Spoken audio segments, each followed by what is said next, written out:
தேர்தல் என்பதை நீங்கள் வரிசை நின்று வாக்கு செலுத்துகிற ஒரு முறை நினைக்காதீர்கள். வாழ்க ஒழிக கோஷம்தான் அரசியல் என்று கருதி விடாதீர்கள். அரசியல் என்பது ஒரு மாற்றம். உலகெங்கிலும் அரசியல் செய்த புரட்சியாளர்கள் எல்லாம் அடிமை நிலையிலிருந்து உரிமை பெறுவதற்கு அரசியல் செய்திருக்கிறார்கள். ஆனால் நாம் உரிமை பெற்ற இனத்தின் மக்கள் உரிமை இழந்த அடிமையாக வாழ்வதற்கே பன்னெடுங்காலமாக அரசியல் செய்து கொண்டிருக்கிறோம். உங்களுக்கு குடிக்க நீர் இல்லை, படிக்க கல்வி இல்லை, பார்க்க வேலை இல்லை, சுவாசிக்க காற்று இல்லை, உண்ண நஞ்சில்லாத உணவில்லை. இந்த ஏழ்மை வறுமை நிலையில் நம்மை ஆழ்த்தியது யார்?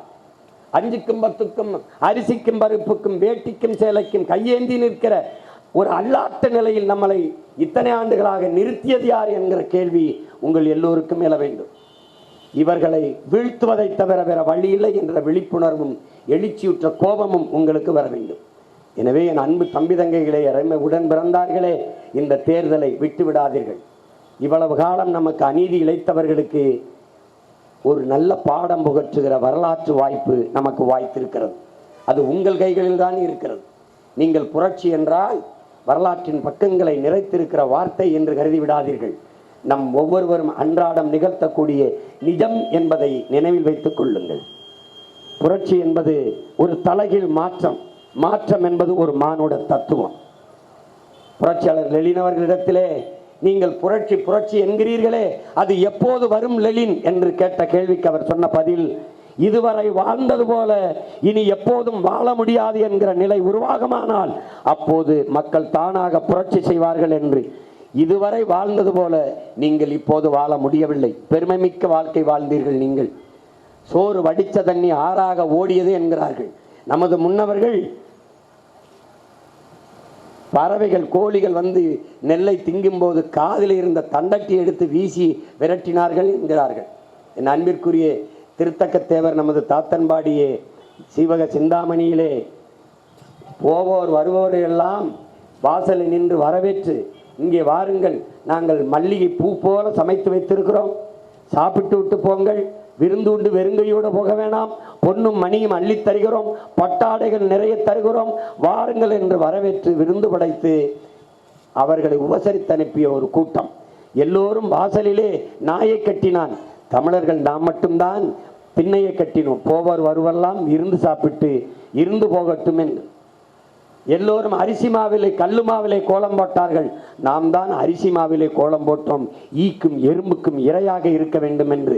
அப்படிப்பட்ட இனத்தில் பிறந்த நீ 1/2 கிலோ அரிசி இல்லாமல் பொங்கலுக்கும் தீபாவளிக்கும் அல்லாடுகிறாய். கோட்டை கட்டி ஆண்டு வாழ்ந்த இனம் கோணி துணி கட்டி தூங்குகிறாய். எத்தனையோ வீடுகளில் மேற்கூரை இல்லாமல் இந்த பதாகைகளில் ஃப்ளக்ஸ் அடிக்கிச்சிருக்கல ஃப்ளக்ஸ், இந்த பதாகைகளை மேற்கூரையாக வைத்து வாழ்கிற எத்தனையோ குடும்பங்கள், எவ்வளவோ இடங்கள். இவ்வளவு வெப்ப சூழலில் பாருங்கள், அவர் தார் சீட், அந்த ஆஸ்பத்திரி சீட்டுக்கு கீழே வியாபாரம் செய்து கொண்டிருக்கிறார். சும்மாவே கொதிக்கும், ஆஸ்பத்திரி சீட்டு அதை விட கொதிக்கும். நீ மொழி சிதைந்து, முகம் சிதைந்து, உன் கலை இலக்கிய பண்பாடு சிதைந்து, உன் வரலாறு அழிந்து, உன் வழிபாடு சிதைந்து, உன் நிலத்தின் வளமெல்லாம் களவு போய் நீ மிகவும் மோசமான நிலையில் நிற்கிறாய் என்பதை நீ என்று உணர்கிறாயோ அன்றுதான் நீ எனக்கு ஓட்டு செலுத்துவாய். நானும் 13 ஆண்டுகளாக உன்னை உணர்த்தி பார்க்கிறேன். புரட்சியாளர் அண்ணல் அம்பேத்கர் எல்லோருக்கும் கற்பித்ததை நானும் உள்வாங்கினேன் எல்லோரையும் போல. அவர் சொல்லுகிறார், ஒருவன் அடிமையாக இருக்கிறான் என்பதை உணர்த்திவிடு, பிறகு அவனை கிளர்ச்சி செய்து போராடுவான் என்று. நான் 13 ஆண்டுகளாக உணர்த்தினேன். எல்லா நாட்களையும் நீ அறுவடைக்கான நாளாக கருதாதே, அதை விதைப்பதற்கான நாளாக கருது என்று ஓசோ சொல்கிறான். அப்படி ஒவ்வொரு நாளும் நான் விதைத்தேன். நான் விதைத்த விதைகளில் முளைத்த விதைகள் 32 லட்சம் மான பிள்ளைகள். எனக்கு எளிய மகன் என்னையை தேடி 32 லட்சம் வாக்கை செலுத்தி என்னை 3வது பெரிய அரசியல் கட்சியாக இந்த நிலத்திலே உயர்த்தினார். 3வது வந்த உங்கள் மகன் முதலிடத்திற்கு வர வேண்டும் என்றால் அதுவும் உங்கள் கையில் தான் இருக்கிறது. உங்கள் கையில் தான். உங்கள் வாக்கு என்பது வலிமை மிக்க ஆயுதம். அதை அநீதிக்கு எதிராக, அக்கிரமத்திற்கு எதிராக, ஊழல் லஞ்சத்திற்கு எதிராக, அடக்குமுறை ஒடுக்குமுறைக்கு எதிராக, இந்த கொள்ளைக்கு எதிராக நீங்கள் உயர்த்துங்கள். இத்தனை ஆண்டுகள் ஆண்டு இன்னும் தடையில்லா மின்சாரம் தர முடியவில்லை, பயணிக்க நல்ல பாதை தர முடியவில்லை, குடிக்க தூய நீரை இலவசம் தர முடியவில்லை.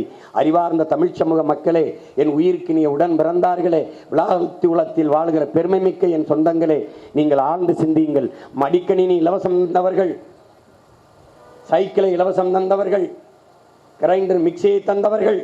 இதையெல்லாம் தந்தார்களே, குடிக்க தண்ணீரை இலவசமாக ஏன் தூய குடிநீரை தர முடியவில்லை என்பதை நீங்கள் சிந்தியுங்கள். மிக்சி கிரைண்டர் தந்தார்கள், அதில் எதை போட்டு அரைப்பீர்கள் என்ற கேள்வி உங்களுக்கு ஏன் எழவில்லை? மிக்சி கிரைண்டரை வைத்து என்ன செய்வீர்கள்?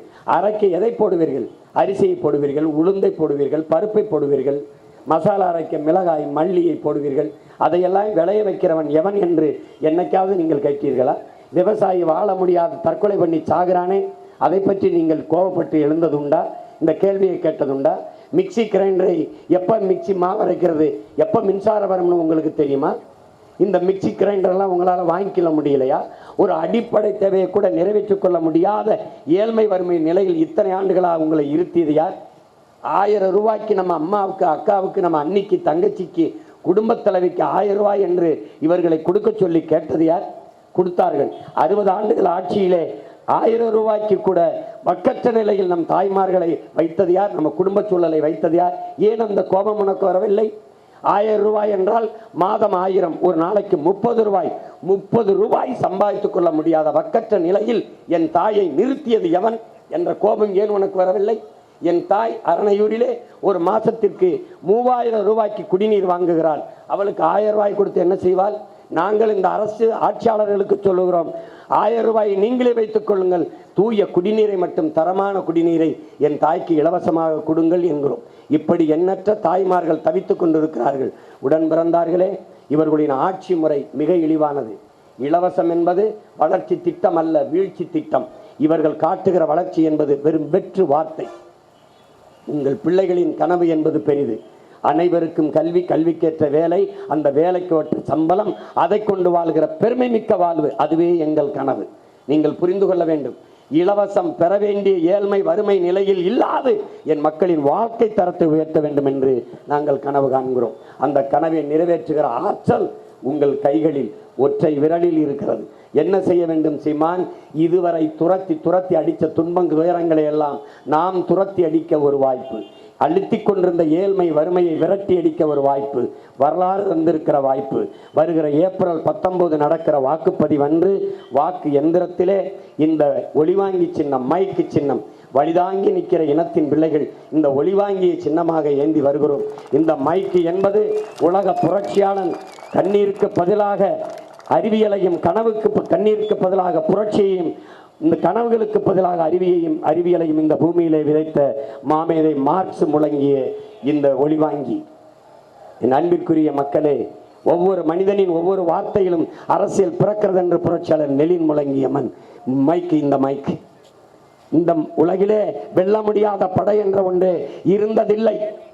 ஓட்டு போடுகிறவன் அல்லடா வெற்றியை தீர்மானிப்பவன், ஓட்டை எவன் எண்ணுகிறானோ அவன் தாண்டா வெற்றியை தீர்மானிக்கிறவன் என்று முழக்கத்தை முன்வைத்த ரஷ்ய அதிபர் ஜோசப் ஸ்டாலின் முழங்கிய Marx, Lenin, Engels, Ingersoll, Plato, Aristotle எல்லாரும் முழங்கிய மைக் இந்த மைக். அறிவார்ந்த பெருமக்களே, பூலே, நீங்கள் அம்பேத்கர், எல்லா பெரிய அறிஞர்களும் மேதைகளும் முழங்கிய ஒரு மைக் இந்த சின்னம். இதை புரிந்து கொண்டு என் அருமை பெருமக்களே, ஓட்டுக்கு காசு கொடுப்பவன் பாவி, அந்த காசை வாங்கி கொண்டு ஓட்டு போடுபவன் தேச துரோகி என்ற முழக்கத்தை முன்வைத்த தெய்வ திருமகன் எங்கள் தாத்தா பேசிய மைக் இந்த மைக்குத்தான். அருமை பெருமக்களே, ஊரா நாட்டில் போய் கையேந்தவா, போராடி சுதந்திரம் பெற்றோம், இருக்கிறதை சாப்பிட்டு விட்டு நிம்மதியாக சாவோம் என்ற தற்சார்பு பொருளாதாரத்தை கற்றுத்தந்த மேதை பெருந்தலைவர் தாத்தா காமராஜர் பேசிய சின்னம் இந்த மைக்கு. மறந்து விடாமல் என் அருமை பெற்றோர்களே, எனது அருமை தம்பி தங்கைகளே, இந்த மைக்கு சின்னத்திலே வாக்கு தந்து எங்களை வெற்றி பெற செய்யுங்கள். உண்மைக்கு, நேர்மைக்கு, எளிமைக்கு, எல்லா எளிமைக்கு, இந்த தூய அரசியலை உருவாக்க துடிக்கும் தலைமைக்கு இந்த மைக்கு சின்னத்திலே ஒரு ஒற்றை வாக்கை செலுத்தி உங்கள் பிள்ளைகளை எங்களை வெற்றி பெற செய்யுங்கள். இந்த தூத்துக்குடி நாடாளுமன்ற தொகுதியின் வெற்றி வேட்பாளராக என் ஆருயிர் தங்கை மருத்துவர் ரொவீனா ரூத்சென் அவர்களை நிறுத்தி இருக்கிறேன். அவருக்கு இந்த மைக் சின்னத்திலே நீங்கள் வாக்கு செலுத்தி வெற்றி பெற செய்யுங்கள். புரட்சி எப்போதும் வெல்லும். உங்கள் பிள்ளைகளின் எங்களின் வெற்றி அதை சொல்லும். இலக்கு ஒன்றுதான், நம் இனத்தின் விடுதலை. இனம் வென்றாவோம், நம் இலக்கை, இனம் ஒன்றாவோம், இலக்கை வென்றாவோம். இது மாற்றத்திற்கான எளிய மக்களின் புரட்சி. புதிய ஒரு தேசம் செய்வோம், மக்கள் புரட்சியால் அதை உறுதி செய்வோம். நன்றி, வணக்கம்.